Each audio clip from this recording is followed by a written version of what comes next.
Thank you, Madam President.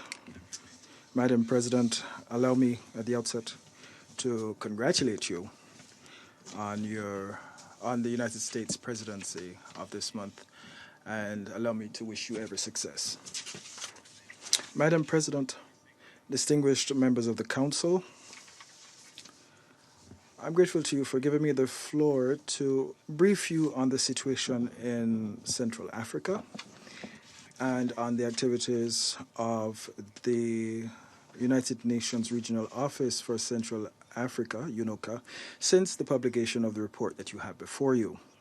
Generally speaking, the political and security situation in Central Africa is still cause for concern. Indeed, the sub-region continues to face security, humanitarian, socioeconomic, and human rights challenges. Likewise, climate change-related problems are becoming increasingly acute. Nevertheless, we must also welcome the main achievements that have been made over the last 11 months in the structural reforms that have been undertaken, as well as in consolidating peace and peace building. Among these achievements, and here I'm just mentioning a few, we must mention the finalization of all documents and instruments, that is to say, the major documents and instruments regarding the reform of the Economic Community of Central African States, ECAS, the adoption of the Regional Action Plan for the implementation of Resolution 1325 on women, peace, and security, and the establishment of a regional civil society network known as COPAC. Between 2020 and UNOCA's ongoing mandate, which in August 2021, most of the countries of the sub-region will be organizing fresh elections. As such, the efforts to promote national dialogue and enhance participation of women and young people in governance and peace building are continuing. Terrorism is still a threat to stability in the sub-region of Central Africa, especially in the Lake Chad Basin, where Boko Haram is still very active. My colleague Mohammed Ibn Chambas and myself were in Nigeria in November. That's where we ended our tour of the 4 Lake Chad Basin countries, which was undertaken jointly with the Special Representative of the European Union for the Sahel, Angel Losada. The Executive Secretary of CETED, Michel Konings, also joined us in Chad. Now, we reached the conclusion that supporting implementation of the regional strategy to promote stabilization, recovery, and resilience in the Lake Chad Basin areas affected by Boko Haram should be one of our priorities. Madam President, climate change continues to affect the lives of women and men in Central Africa, often with direct implications for peace and security. On the 20th of November, the government of the Republic of Congo declared a natural disaster and humanitarian emergency in 3 northern departments, and this was because of serious floods that affect about 50,000 people. And here I must note that several other Central African countries are also dealing with serious natural disasters linked to climate change. I wish to call on international partners to provide humanitarian assistance to the governments that have been affected. From the 25th to the 29th of November, I went to Luanda, Angola, to participate in the 49th meeting of the Standing Advisory Committee of the United Nations on security issues in Central Africa. And the committee discussed the geopolitical and security situation in Central Africa and held a debate on climate change and its impact on peace and security. Following its ministerial session, the committee adopted the Luanda Declaration on the impact of climate change on peace and security in Central Africa. The subregion of Central Africa continues to grapple with maritime security challenges, especially in the Gulf of Guinea. On the 7th of November, an attack against an oil tanker was notified to the northwest of Sao Tome. On the 20th of November, the Interregional Coordination Center in Yaoundé notified of another attack close to Malabo, which led the government of Equatorial Guinea to place its security forces on high alert across the entire country. Special Representative Chambas and myself are planning to conduct a joint visit to the CIC early 2020 to assess the maritime situation in the Gulf of Guinea and to determine the specific areas where the United Nations can lend integrated interregional assistance. I'm encouraged by the efforts made by the countries of Central Africa to enhance their sub-regional cooperation capacities by strengthening ECAS. The sub-regional organization is in the process of accelerating its preparations for holding in Libreville the 9th Special Summit of Heads of State and Government on the 18th of December. It will be devoted to reforming the community, and during the summit, the leaders of Central Africa are slated to approve the program for the institutional reform of ECAS, and the conclusions of the summit will constitute an important step in this reform process. And here I reaffirm the full commitment of the United Nations to work hand in hand with ECAS and its member states, as well as their partners, to implement the reform and contribute to building capacity within the economic community of Central African states. Madam President, as you know, the government of Cameroon organized a national dialogue which was held from the 30th of September to the 4th of October, and which ended with a series of recommendations geared towards addressing the crisis in the northwest and southwest of the country.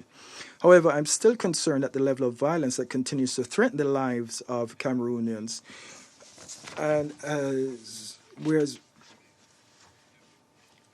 we are still reporting cases of human rights violations and abuses attributable to all parties. Humanitarian personnel was also attacked, which is highlighting the scale of the insecurity. Almost 700,000 people will now be displaced because of the conflict in the two regions. There are also other reports pointing to thousands of persons dead or injured. And I'd like to call on international partners to support national efforts underway to address the humanitarian needs of the population. Following the national dialogue, some measures were taken, such as the release of certain prisoners, and this is welcome. Rapid implementation of the recommendations from the dialogue will be yet another step towards a lasting solution to the crisis. From the 19th to 24th of November, the government of Cameroon dispatched delegations to the regions of the northwest and southwest to raise awareness on the conclusions of the national dialogue. President of the African Union Commission, Moussa Faki Mahamat, and the Secretary General of the Organisation Internationale de la Francophonie, Louise Mushikiwabo, and Secretary General of the Commonwealth, Patricia Janet Scotland, recently paid a visit to Cameroon to meet with national stakeholders, including President Paul Biya, on the situation in the country. In their final joint statement, the three officials encouraged all the stakeholders to continue on this path of wisdom and responsibility, especially with respect to the government in implementing the conclusions coming out of the national dialogue. Following the announcement made by President Paul Biya on the holding of the legislative and municipal elections in Cameroon on the 9th of February 2020, head of the opposition party Movement for the Renaissance of Cameroon Renaissance Movement, Maurice Kamto, reported on the 25th of November that his party would not be taking part in the elections, stating that the conditions would not be in place for the voting to take place in the Northwest and Southwest. He also called for a review of the Electoral Code, and other political parties have also expressed some reservations as to their participation in the elections. In response, during a press conference organized on the 2nd of December, the Minister of Administration of the Territory and the Minister of Communication assured everyone that the conditions were in place for peaceful elections. As the Secretary General underscored in his report, it's important to pursue dialogue with all stakeholders so as to quell the underlying tensions among those who feel marginalized. It is essential that we strengthen and build on the momentum created by the national dialogue by ensuring inclusiveness in the implementation of the recommendations of the dialogue, including more decentralization, development assistance, disarmament, demobilization, and reintegration, DDR. The holding of peaceful elections that are inclusive and credible in 2020 will, to some degree, depend on such efforts and will be a crucial test for democracy in the country, and it will show the determination of national stakeholders to genuinely achieve stability as well as to pursue socio-economic development and lasting peace for all Cameroonians. The United Nations is still committed to working in close collaboration with national authorities and other stakeholders to achieve this, as well as to support local initiatives geared towards promoting the participation of women, young people, and other marginalized groups. In parallel, it is essential that all actors on the ground step up their efforts to protect and promote human rights and tackle impunity. In Chad, the security situation in the three provinces that share a common border with Libya and Sudan are in a state of emergency, and there's still a risk for building lasting peace. This will require ongoing multidimensional commitment, especially at a time when Chad is preparing for legislative elections that were delayed on many an occasion and which are now slated for the first quarter of 2020, and the holding of elections for the president in 2021. In the DRC, we need to continue efforts to create a conducive political environment for the holding of presidential elections in 2021. The Permanent Secretariat of the National